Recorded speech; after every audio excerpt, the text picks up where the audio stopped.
Hey guys, welcome back. It's been so long, I feel like I need to reintroduce myself or something. So, my name is Tracy. If you are new here, welcome. If you're not, welcome back. I'm gonna do a video that I didn't think that I was gonna do because I have a TBR, but I don't consider myself a TBR person because I'm such a mood reader. I think that I made up for that in the sheer volume of books that I'm gonna show you. Just a heads up in the very beginning, this is going to be a long TBR. It's going to be a bunch, but because I am a mood reader, I want to have a bunch of options. On my TBR, I have a pretty broad range of books. I have kind of like middle grades YA nostalgic kind of reads. I have some cozy fall books, and within those I have like some contemporary romance, and then also I have fantasy, but then I also have a few gothic fantasy picks. I have some cozy mysteries, I have a few classics, and then of course I have some horror books that I would love to get to.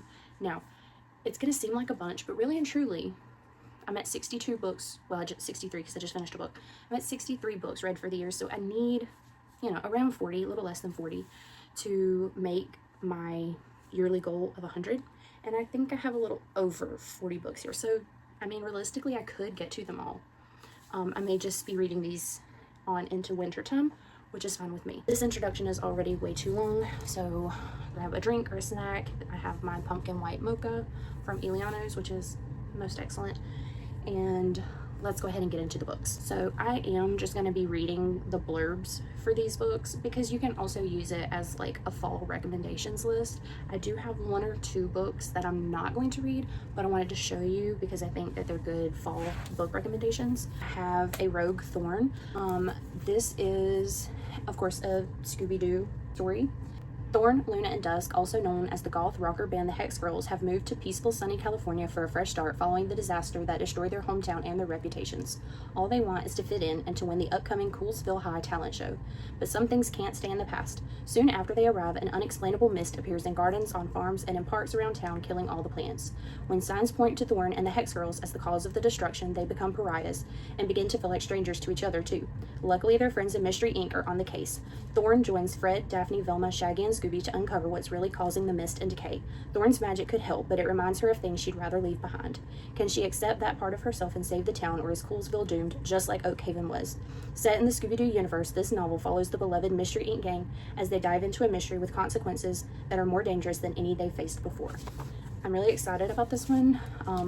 The Witch's Ghost is my favorite Scooby-Doo movie of all time, and I love the Hex Girls, and so I'm excited about this one.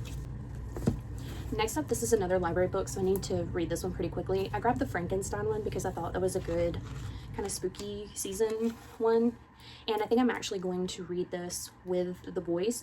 We are almost finished with the Ichabod, and so we might read this one next. Meet Victor Frankenstein, a brilliant young scientist. After 2 years of hard work and experimentation, he discovers the secret of bringing a creature to life.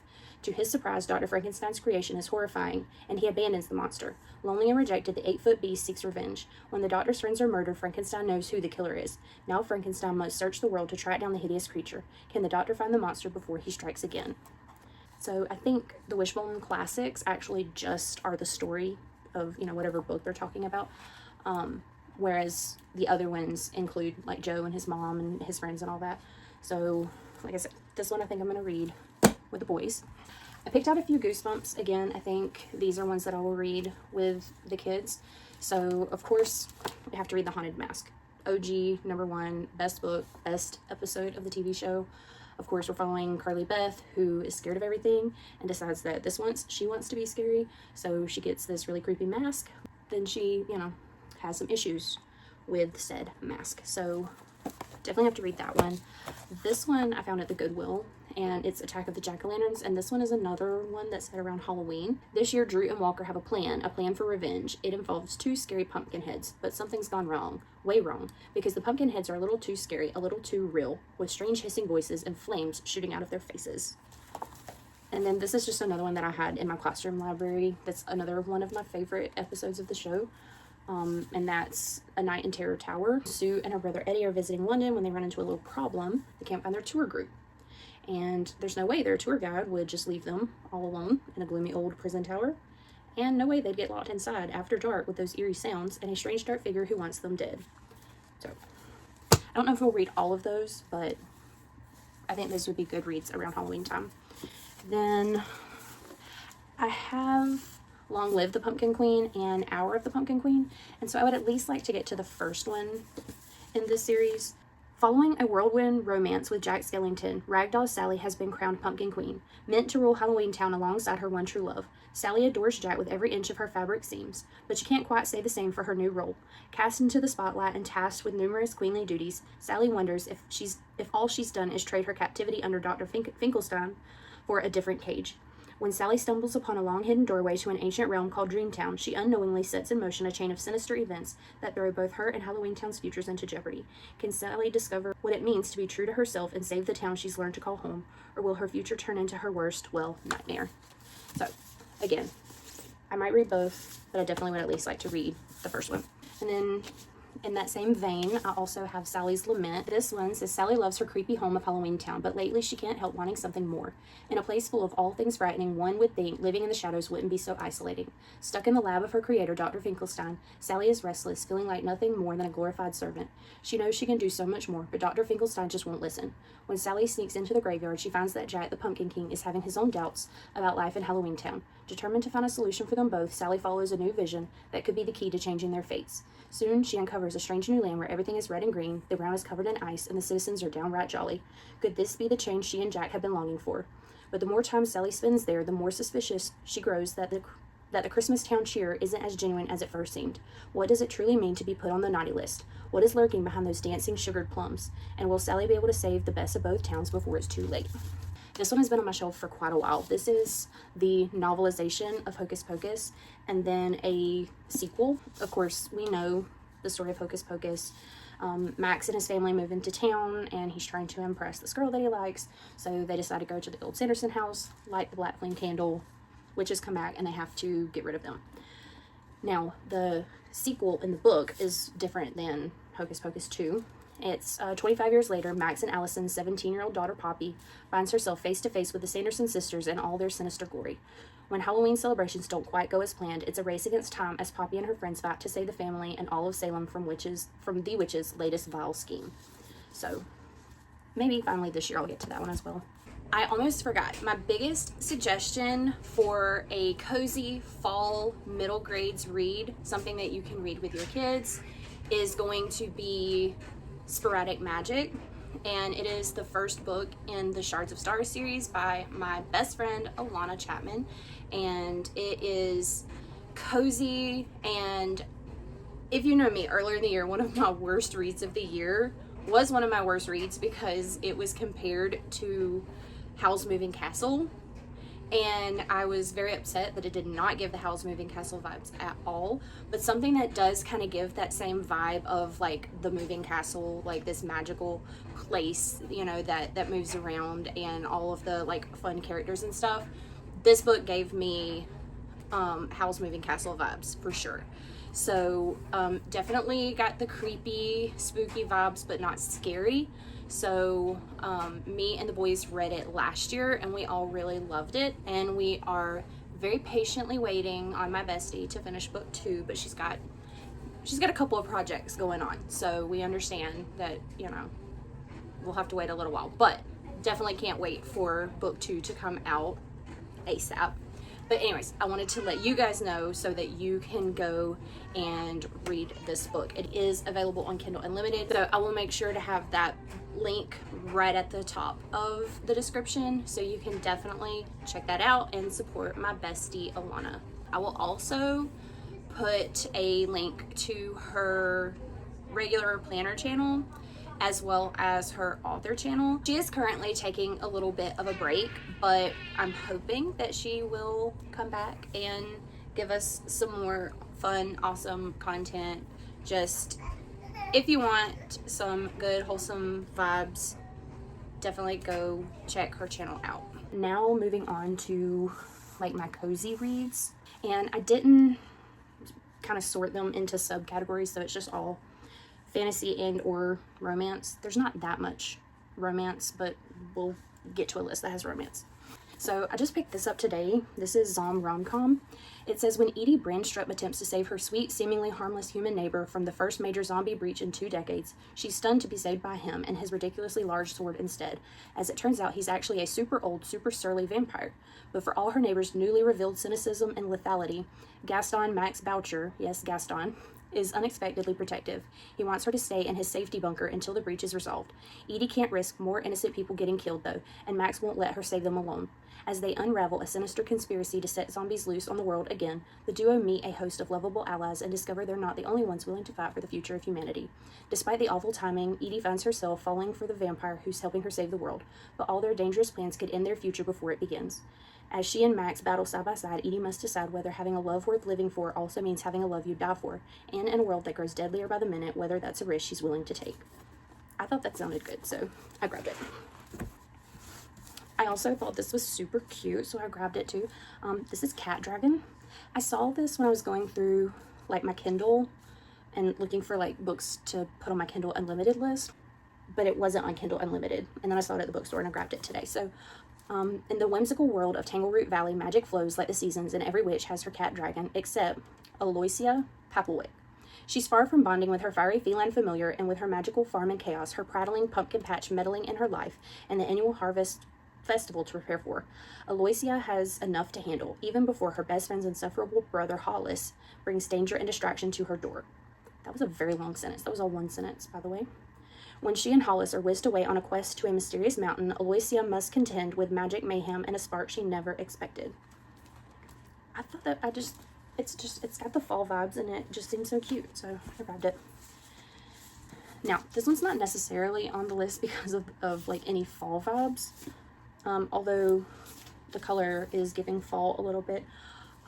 This one I heard a lot of people talking about. Oh, how cute. Okay, I'll show you that in a second. My bad. This one is a book set inside a Dungeons and Dragons game. Okay, and then somebody like wrote the book, but the book exists in the lore of the game. And I don't know, I wanted to read that. I thought that was neat, and I wanted to read it. So, as the daughter of an ambitious merchant, Guinevere has a predetermined path: marry into a noble house of the Dwendalian Empire, raise her family station, and live quietly as a lordling's obedient wife. But Guinevere longs for a life unbounded by expectations, for freedom and passion and adventure. Those distant dreams become a sudden reality when her caravan is beset by bandits, leaving her guards slain and Guinevere stranded alone on the dangerous Amber Road. Her only chance of survival is to travel alongside Oscar, an aloof half-orc who saved her during the attack. Unlike Guinevere's path, Oscar's is not set in stone. With his mother dead and his apprenticeship abandoned, all that's left for him is a long, lonely walk to a land he's never seen, to find family he's never met. The last thing he needs is a spoiled waif like Guinevere slowing him down, even if the spark between them sizzles with promise. Despite his cold exterior, Oscar is brave, thoughtful, and unlike anyone Guinevere has ever met. And while Guinevere may be sheltered, she brings out a softness in Oscar that he has never dared to feel before. As the flames of their passions grow, they realize that soon they'll need to choose between their expected destinations and their blossoming romance. I'll show you the dust jacket. So if you flip the dust jacket around, it's like the cover of the book inside the game. Isn't that cute? Oh, I love that. Anyways, that's why that is on this TBR. Because I feel like most fantasy is acceptable to read in fall, personally. Okay, next up is Starling House. I've seen this on a lot of fall TBRs, and I thought it sounded good. It had like the gothic witchy vibes. Opal is a lot of things: orphan, high school dropout, full-time cynic, and part-time cashier. But above all, she's determined to find a better life for her younger brother, Jasper. One that gets them out of Eden, Kentucky, a town remarkable for only two things: bad luck and E. Starling, the reclusive 19th century author of The Underland, who disappeared more than 100 years ago. All she left behind were dark rumors and her home. Everyone agrees that it's best to ignore the uncanny mansion and its heir, Arthur. Almost everyone, anyway. Opal has been obsessed with the Underland since she was a child. When she gets the chance to step inside Starling House and make some extra cash for her brother's escape fund, she can't resist. But sinister forces are digging deeper into the buried secrets of Starling House, and Arthur's own nightmares have become far too real. As Eden itself seems to be drowning in its own ghost, Opal realizes that she might have finally found a reason to stick around, and now she'll have to fight. So, love that. Now, this next one is another one that I picked up today. And it's one of the two books that I actually went to the store to get which is wild to me because this is a contemporary romance. And I typically don't physically buy contemporary romances because they're usually around a 3-star read for me. I could, you know, take them or leave them. But I've seen this one on a bunch of TBRs, and I think I'm going to like this one. So first of all, let me tell you why this is on my TBR. Listen. Get comfy with this cozy, slow burn romance set in the autumnal glow of 1997 small town Vermont. Done. Enough said. 1997, I'm there. I didn't even tell you what the name of it is. This one is If It Makes You Happy, which has had that song stuck in my head like all day long. My new next door neighbor Cliff seems to have everything figured out. Small town golden boy, check. Single dad extraordinaire, check. Hot baker forearms, I didn't notice them, I swear. I, on the other hand, don't at all have anything figured out. Trust me, I didn't think taking over my mom's dream bed and breakfast in Copper Run, Vermont was going to be easy. It should be a good place to heal after my divorce, but apparently my scones belong in the garbage with my small talk skills, as pointed out by none other than Cliff. Cliff is inescapable. He knows exactly what people need, always. His charm, the way he wears flannel, and even his pastries make not wanting to be friends with Cliff and his daughters pretty hard. Friends, I can make friends. That's safe. Except I'm leaving in 3 months to pass the inn off to my little sister and get the promotion in Seattle I've been working toward. So ask me why I'm thinking about kissing my hot neighbor. Okay? Again, 1997 small town Vermont is what sold me on that. Plus the title, because it made that song be stuck in my head. So this one I've had for a little while and I would like to get to it. So this is the Baby Dragon Cafe. When Saphira opens her cafe for customers with pet baby dragons, she isn't expecting it to be quite so hard to keep the fires burning, but her young dragon patrons keep incinerating the furniture, which means selling coffee isn't covering her costs. Local heartthrob Aiden is a gardener, though his disobedient baby dragon is a major distraction from his beloved plants. However, Saphira's cafe gives him an idea. He'll ask Saphira to train his dragon and pay her enough to keep the cafe afloat. They know they're the answer to each other's problems, but happy-go-lucky Saphira and gorgeous but grumpy Aiden couldn't be more different. Can they find a way to work together? Stickers over the words. And maybe even ignite some fire of their own. Yeah. So, I would like to get to this. This one is A Fellowship of Bakers and Magic, and it is book 1 in a series. So, in the heart of Adenshire, where elvish enchantments and dwarven delights rule, human baker Arletta Starstone works twice as hard at perfecting her unique blend of baking with apothecary herbs. So when her orc neighbor and biggest fan secretly enters her creations into the prestigious Langham baking battle, Arletta faces a dilemma. Being magicless, her participation in the competition could draw more scowls than smiles, and if Arletta wants to prove her talent and establish her culinary reputation, she'll need more than just her pastry craft to sweeten the odds. Though Arletta may not believe in herself, she makes her way to Langham with the help of a very attractive woodland elf and competes.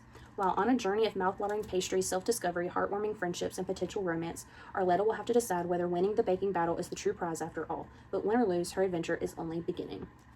So I guess it's giving like British Bake Off vibes or something. I don't know. I want to read that. I also have The Enchanted Greenhouse. Shirley Perna broke the law because she was lonely. She cast a spell and created a magically sentient spider plant. As punishment, she was turned into a wooden statue and tucked away in an alcove in the north reading room of the Great Library of Elysium. This should have been the end of her story, yet one day, Turlu wakes in the cold of winter on a nearly deserted island full of hundreds of magical greenhouses. She's starving and freezing, and the only other human on the island is a grumpy gardener. To her surprise, he offers Turlu a place to sleep, clean clothes, and freshly baked honey cakes, at least until she's ready to sail home. But Turlu doesn't want to return home, and as she grows closer to the unwittingly charming gardener, Yarrow, she learns the magic that sustains the greenhouses is failing, causing the death of everything within them. Turlu knows she must help, even if that means breaking the law again. This time, though, she isn't alone. Assisted by Yarrow and a sentient Rose, Turlu must unravel the secrets of a long-dead sorcerer if she wants to save the island and have a fresh chance at happiness and love. So, sounds like it gets very similar to The Spell Shop, and I'm excited to get to that one. Okay, I also got A Witch's Guide to Magical Innkeeping. It was one of my aardvark book picks. Sarah Swan used to be one of the most powerful witches in Britain. Then she resurrected her great aunt Jasmine from the very recently dead, lost most of her magic, befriended a semi-villainous talking fox, and was exiled from her guild. Now she, slightly reluctantly and just a bit grumpily, helps Jasmine run an enchanted inn in Lancashire, where she deals with her quirky guest shenanigans, tries to keep said talking fox in check, and longs for a future that seems lost to her. But then she finds out about an old spell that could hold the key to restoring her power. Enter Luke Larson, a handsome and icy magical historian who arrives on a dark autumn evening and just might know how to unlock the spell's secrets. Luke has absolutely no interest in getting involved in the madcap goings-on of the inn and is definitely not about to let a certain bewitching innkeeper past his walls, so no one is more surprised than he is when he agrees to help Sarah with her spell. Worse, he might actually be thawing. Renting an inn, reclaiming lost magic, and staying one step ahead of the watchful guild is a lot for anyone, but Sarah Swan is about to discover that she doesn't have to do it alone, and that the weird, wonderful family she made might be the best magic of all. More in the gothic vein, really both of my next two are more in the gothic vein. The Knight and the Moth. Sybil Delling has spent 9 years dreaming of having no dreams at all. Like the other foundling girls who traded a decade of service for a home in the great cathedral, Sybil is a diviner. In her dreams, she receives visions from 6 unearthly figures known as the Omens. From them, she can predict terrible things before they occur, and lords and common folk alike travel across Stonewater's kingdoms, swept moors, and craggy mountains to learn their futures by her dreams. Just as she and her sister diviners near the end of their service, a mysterious knight arrives at the cathedral. Rude, heretical, and devilishly handsome, the knight Roderick has no respect for Sybil's visions, but when Sybil's fellow diviners begin to vanish one by one, she has no choice but to seek his help in finding them. For the world outside the cathedral's cloister is wrought with peril. Only the gods have the answer she is seeking, and as much as she'd rather avoid Roderick's dark eyes and sharp tongue, only a heretic can defeat a god. Also, Hemlock and Silver by T. Kingfisher. Healer Anja regularly drinks poison, not to die but to save, seeking cures for those everyone else has given up on. But a summons from the king interrupts her quiet, herb-obsessed life. His daughter Snow is dying, and he hopes Anja's unorthodox methods can save her.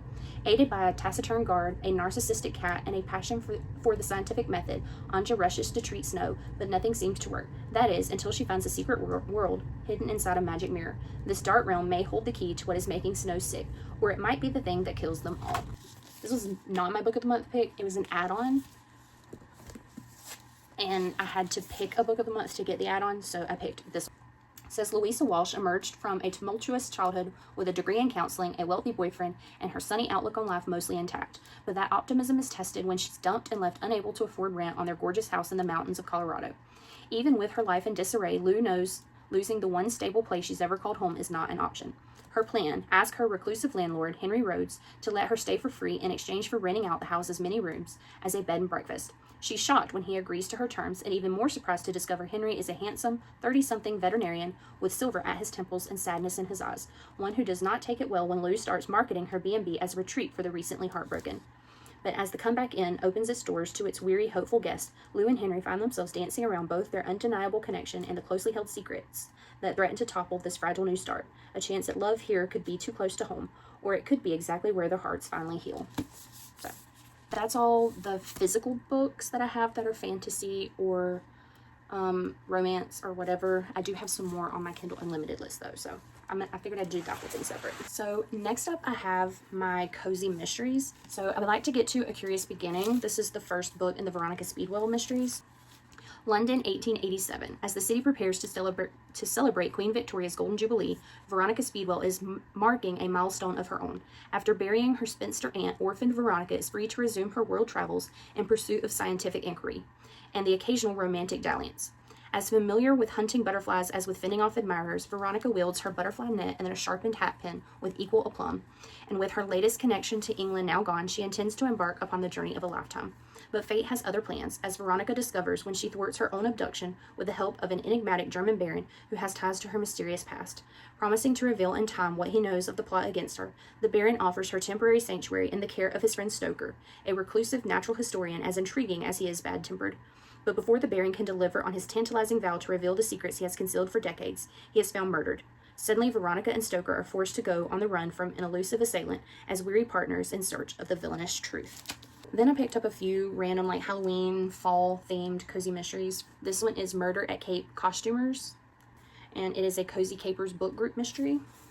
Just in time for Halloween, a new costume shop has opened on Main Street in Westham, Massachusetts. Cape Costumers is a cut above the usual seasonal pop-up stores with their flimsy mass-produced outfits and cheap plastic masks, mostly due to co-owner Shelley, a former Broadway costume designer.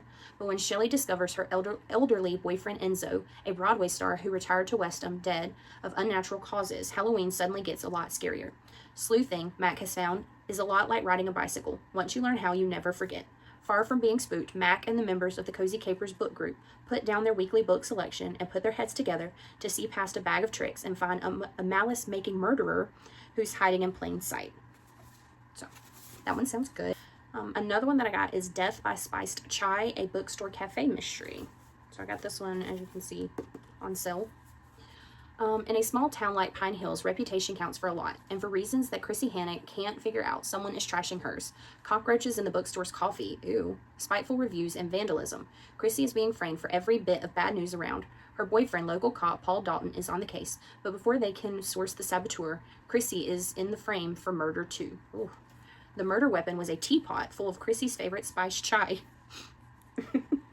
And all the local gossips are spilling the tea about her supposed involvement. But the real culprit has a grudge that's been simmering for years. And unless Chrissy can uncover the truth about the killer before the killer's rage boils over again, it won't be just her business in hot water. Her life will be on the line too. Okay. I also got Caramel Pecan Roll Murder. Did I get this because I was hoping that the caramel pecan roll recipe would be in it? Yes, it was also on clearance at Books A Million, but I can't remember how much I paid for it because it's stickering on there. Anyways, embracing a sweet escape from her usual routine at the cookie jar, Hannah gets asked for her help in baking pastries at the local inn for a flashy fishing competition with big prizes and even bigger names. But the fun stops when she spots a runaway boat on the water and on board the lifeless body of the event's renowned celebrity spokesperson. Famed TV show host Sonny Bowman wasn't humble about his ability to reel in winning catches, and no one knew that better than his tragically overworked sidekick Joey. Did Joey finally take bloody revenge on his pompous boss, or was Sonny killed by a jealous contestant? With goodies to bake and a mess of fresh challenges mixed into her personal life, it's either sink or swim, as Hannah joins forces with her sister to catch a clever culprit before another suspecting victim goes belly up. It says features over a dozen cookie and dessert recipes from the cookie jar. So this author knows what's up. She didn't give you just one recipe. She gave you 12. Over 12. Let's see. I gotta see if the pecan roll one's in here. Wait a minute. Are the other recipes inside the book? They are. Oh, that's cute. So it's got an index of recipes, and it gives you the page number where they show up in the book. The caramel pecan rolls. Yes. Page 47. I need some information. Which one of you made those caramel pecan rolls?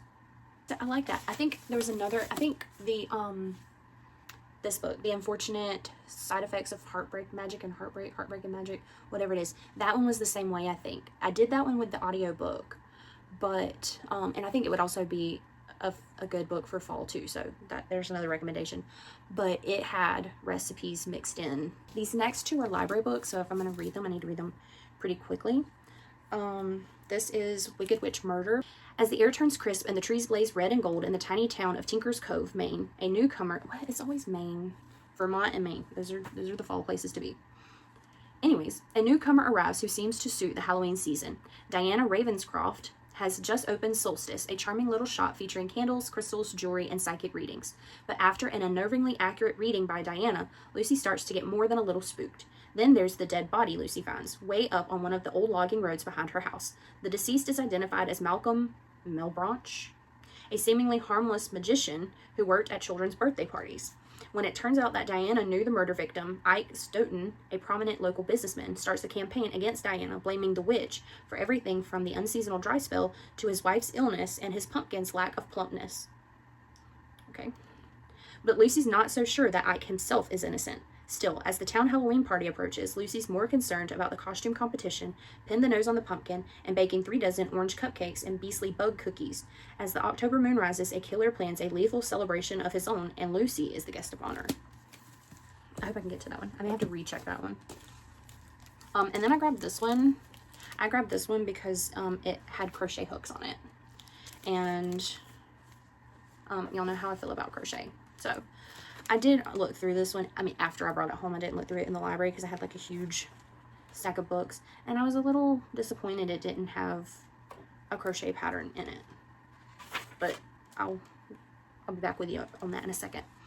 Kate Stevens hasn't seen Cole Cutchins in years, but she sure didn't want to see him like this. Cole, a jazz trumpeter and leader of a band on tour, is caught at the end of an ever-tightening noose as the main suspect in the murder of a fellow musician. Now it's up to Kate to prove him innocent. She and her best friend, Vivi Lawrence, find themselves in the seamy and dangerous world of Fort Worth's nightlife in an all-out attempt to do just that. Kate first met Cole on a trip to New York City before her move from the rocky coast of Maine to the friendly little bedroom community. Friendly little bedroom community? What is a bedroom community? Of Sage Hills, Texas. Kate is sure that Cole doesn't have a mean bone in his body. Continued on the back flap. But that's not how Detective Peter Matthews sees it. Peter and Kate have been on a few dates, and Kate is sure he is letting the emergence of Cole, the competition for her attention, cloud his professional judgment on the case. Meanwhile, Kate is asked to design a special crocheted wedding gown for a mysterious high-profile client. Who is this anonymous bride-to-be, and will this job take her to the brink of death? And is this project in some way tied to the murder in Fort Worth? Follow Kate and Vivi as they negotiate a labyrinth of the jazz world in their desperate attempt to keep Cole on stage rather than in brass chains. Get it? Chains? You probably don't if you don't crochet. I will try to get to that one. If you do crochet and you like cozy mysteries, I suggest that you pick up the Crochet Mystery series by Betty Heckman. It has a recipe and a crochet pattern in it. If you like crocheting and cozy mysteries, I recommend this series. These follow Molly Pink, who is an older protagonist. I think she's like in her 50s maybe. She has 2 grown kids. She in the beginning of the series is dating a police officer, and you know, he wants to get serious and get married and everything, and she's kind of enjoying her freedom. She's a widow, but it's, you know, it's been a few years and she's kind of starting to get over losing her husband, and she's enjoying her freedom. She ends up kind of accidentally joining a crochet club, and she ends up just obsessed with crochet, as one does. And I love the different personalities in the crochet group, and several of them at one point or another in the series are going to be under suspicion of murdering someone, you know, similar to being in an episode of Murder, She Wrote. If you're a niece or nephew of Jessica Fletcher, you're at some point going to be accused of murder. It's kind of like that, but I love them, so you can check those out. And I think another cozy mystery series that's perfect for fall, but there's only 3 books in the series and there's not going to be another one. I think the author said that she had some issues with her publisher. I'm not sure, but I don't know. Maybe one day, hopefully, something will get worked out, because I really love this one. This is actually the 3rd book in the series, I think, The Cider Shop Rules, and it is a cider shop mystery. Some of them are a little bit more like Christmassy. I think maybe the first one is set at Christmas time, but I don't know, something about living on like an apple farm and having an apple cider shop seems fall to me. I don't know. This one, of course, is fall because, you know, it's got like the pumpkins and stuff on it, but I really enjoyed this series. So her name's actually Winona Mae Montgomery, and she has a Granny Smith, but it's Smythe. Her Granny Smith has an apple orchard, and then she ends up opening a cider shop where she sells her like homemade ciders. And I think she was raised by her grandmother and grandfather, and the grandfather has like recently passed away. She has a Mustang, so that's my favorite car of all time, like my dream car. 1969 Boss 429 in candy apple red. That is my dream car. That is another good choice if you want a kind of fall vibes cozy mystery. Now, these are my like classics. I don't know that all of them are actually considered classics. They might be. So I would like to reread The Legend of Sleepy Hollow. I've not read this one in a while, but that right there tells you how old this book is. That says 98 cents. And Walmart is Walmart, not one word. So at some point they changed that. I don't know when they changed that, but I noticed that the other day. I was like, Walmart used to be 2 words and it's 1 now. So anyways, obviously Legend of Sleepy Hollow, you got this guy riding around with no head, the Headless Horseman, obviously headless guy on a horse, got a jack-o'-lantern. There you go. The Raven and Other Poems by Edgar Allan Poe. I don't know if I'll read all of the poems, but having watched season 1 and 2 of Wednesday multiple times since season 2 came out, I thought it would be appropriate to revisit a little bit of Edgar Allan Poe. I did find The Hound of the Baskervilles. So this is a Sherlock Holmes mystery. So I would like to get to that one. I did have a paperback version of this, but it was $2.49 and green was the half price color that week. So I got it for $1.25. So couldn't beat that. This one is a library book, so I'll have to read this one soon. I got Agatha Christie's Halloween Party, which is a Hercule Poirot novel. And this one, it says, at a Halloween party, Joyce, a hostile 13-year-old, boasts that she once witnessed a murder. When no one believes her, she storms off home. But within hours, her body is found still in the house, drowned in an apple bobbing tub. Okay, I didn't realize that the victim was 13 years old. That's wild. That night, Hercule Poirot is called in to find the evil presence, but first he must establish whether he is looking for a murderer or a double murderer. I got The Haunting of Hill House. 4 seekers have arrived at the rambling old pile known as Hill House. Dr. Montague, an occult scholar looking for solid evidence of psychic phenomena, Theodora, his lovely and light-hearted assistant, Luke, the adventurous future inheritor of the estate, and Eleanor, a friendless, fragile young woman with a dark past. As they begin to cope with chilling, even horrifying occurrences beyond their control or understanding, they cannot possibly know what lies ahead, for Hill House is gathering its powers, and soon it will choose one of them to make its own. So, I'd like to read that. I would like to finally read Dracula. Yes, this is a classic that I have not yet read. Some classics I'm like, have I read that one? But I'm fairly certain I haven't read Dracula. This is tiny print, by the way. I mean, you know the story. Dracula, Van Helsing, Mina, you know. I'd like to eventually get to that. Man. Told you this is a long list, okay? Finally, we are at the horror section of the video. So, this one I found today. It was $6 at Books A Million. And it is My Heart is a Chainsaw by Stephen Graham Jones. You won't find a more hardcore 80s horror fan than high school senior Jade Daniels. And you won't find a place less supportive of girls who wear torn t-shirts and too much eyeliner than Proof Rock, nestled 8,000 feet up the mountain in Idaho, right alongside Indian Lake, home to both Camp Blood, site of a massacre 50 years ago, and, as of this summer, Terra Nova, a second home celebrity Camelot, being carved out of the National Forest. That's not the only thing that's getting carved up, though. This, Jade knows, is the start of a slasher. But what kind? Who's wearing the mask? Jade's got an encyclopedic recall of every horror movie on the shelf, but will that help her survive? Can she get a final girl trained enough to stop all this from happening? Does she even want to? Isn't a slasher exactly what her hometown deserves? This novel explores the changing landscape of the West through Stephen Graham Jones' distinctive voice of sharp humor and prophetic violence. Okay, I didn't even read the whole thing. I read Hardcore 80s Horror Fan, and then I picked it up because same. I love most things 80s, actually. I also grabbed this one, The Night House. It was also in the bargain section at Books A Million today.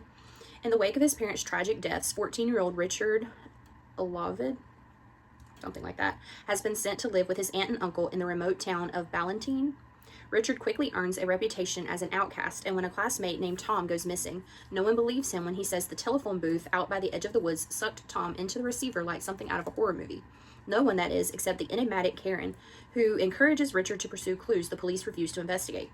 He traces the number to an abandoned house in the woods. There he catches a glimpse of a terrifying face in the window, and then the voices start. When another classmate disappears, Richard grapples with the dark magic that's possessing Valentine to try and find them before it's too late. That sounds pretty good, I got to say. Another bargain find today. This was only $3.97. It is Floating Dragon by Peter Straub.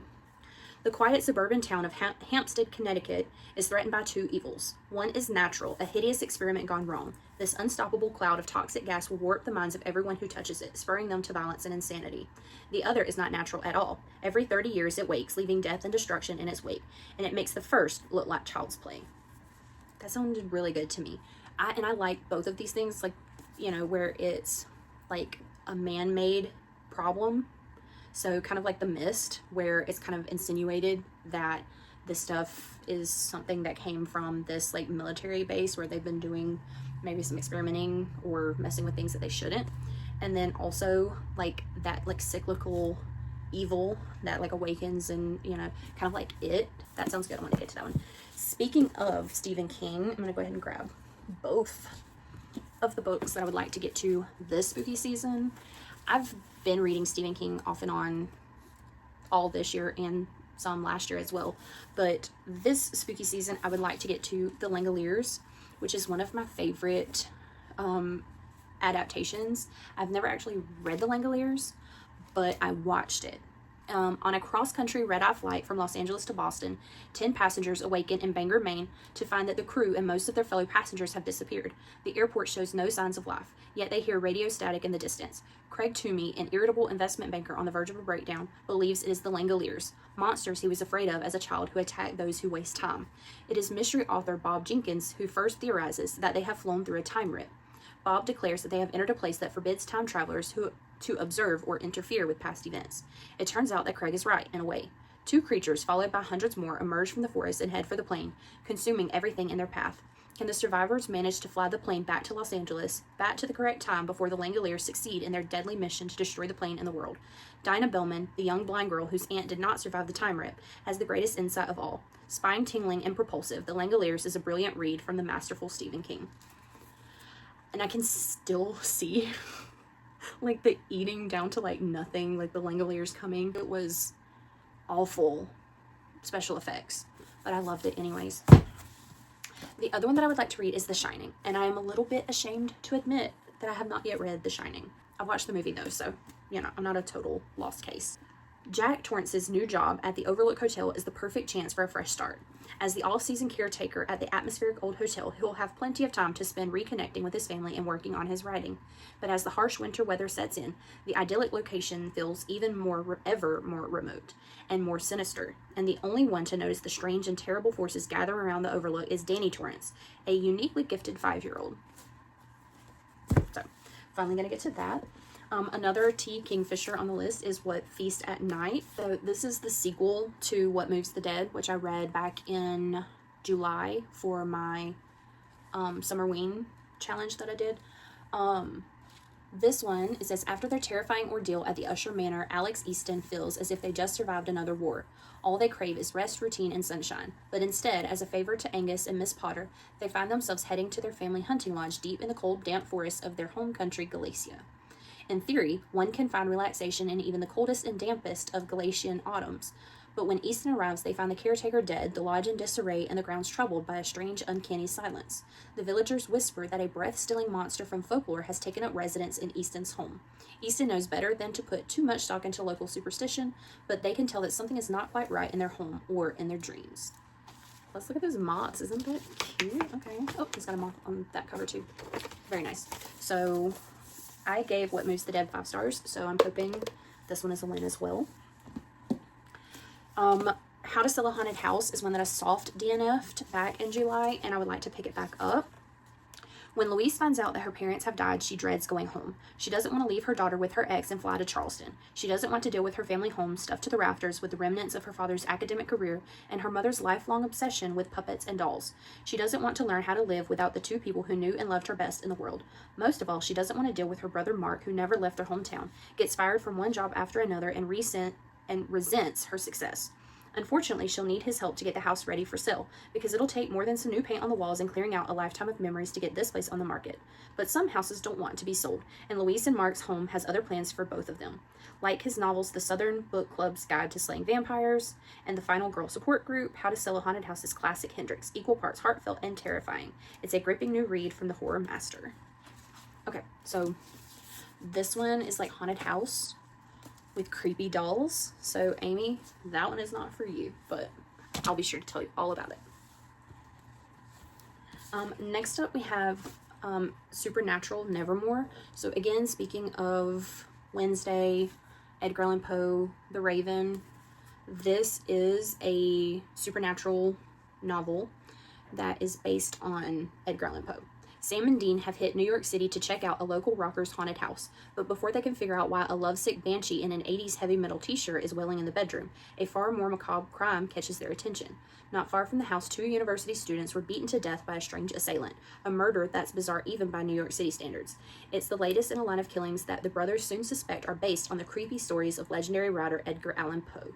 Their investigation leads them to the center of one of Poe's horror classics. The sticker's on the writing again. Face to face with their most terrifying foe yet. And if Sam and Dean don't rewrite the ending of this chilling tale, a grisly serial killer will end their lives forevermore. So that one is on my 25 and 25 TBR, so I definitely want to get to that one. I also have Ghost Written, which is for novellas. A cursed novel drives people to their deaths in the skin of her teeth. A delivery job turns deadly in The Dart Brothers' Last Ride. This book belongs to Olo, sees a child wielding dangerous control over an unusual pop-up book. A choose-your-own-adventure game spirals into an uncanny reality in The Story. Full of creepy, page-turning suspense, these collected novellas are all about books, stories, and manuscripts. The written word has never had sharper teeth. So I love that. Can't wait to get to that one. I have chilling horror short stories, and I think this one is mostly like classic short stories. So I don't know if I'll read like the entire book, but it may be fun if I can figure out how many there are to just read maybe one a day. And then finally on my horror TBR is The House of Leaves. Years ago, when House of Leaves was first being passed around, it was nothing more than a badly bundled heap of paper, parts of which would occasionally surface on the internet. No one could have anticipated the small but devoted following this terrifying story would soon command. Starting with an odd assortment of marginalized youth, musicians, tattoo artists, programmers, strippers, environmentalists, and adrenaline junkies, the book eventually made its way into the hands of older generations, who not only found themselves in those strangely arranged pages, but also discovered a way back into the lives of their estranged children. Now, for the first time, this astonishing novel is made available in book form, complete with the original colored words, vertical footnotes, and newly added second and third appendices. The story remains unchanged, focused on a young family that moves into a small home on Ash Tree Lane, where they discover something terribly wrong. Their house is bigger on the inside than it is on the outside. Of course, neither Pulitzer Prize-winning photojournalist Will Navidson, nor his companion Karen Green, was prepared to face the consequences of that impossibility until the day their two little children wandered off and their voices eerily began to return another story of creature darkness, of an ever-growing abyss behind a closet door, and of that unholy growl which soon enough would tear through their walls and consume all of their dreams. This is one that's like a mixed media kind of situation, and I want to eventually get to that. So that is it. Like I said, I know that's a bunch, and I know that I might not get to all of those things, but those are like my fall and or gothic and or spooky vibe books that I would like to get to at least by the end of the year. So let me know if any of those sounded good to you. Let me know if you have anything that you think that I should prioritize on this list. Let me know if you have anything that you think I should take off the list because it was awful and trash and you wouldn't read it. Or let me know if there's something else that I should add to the list, because why the hell not at this point. Hopefully you have some fall weather to enjoy where you are. It's still 90 something degrees here in Florida, so we're just faking it until we make it. So that is it for this one. I will see you again in another video soon. Bye guys.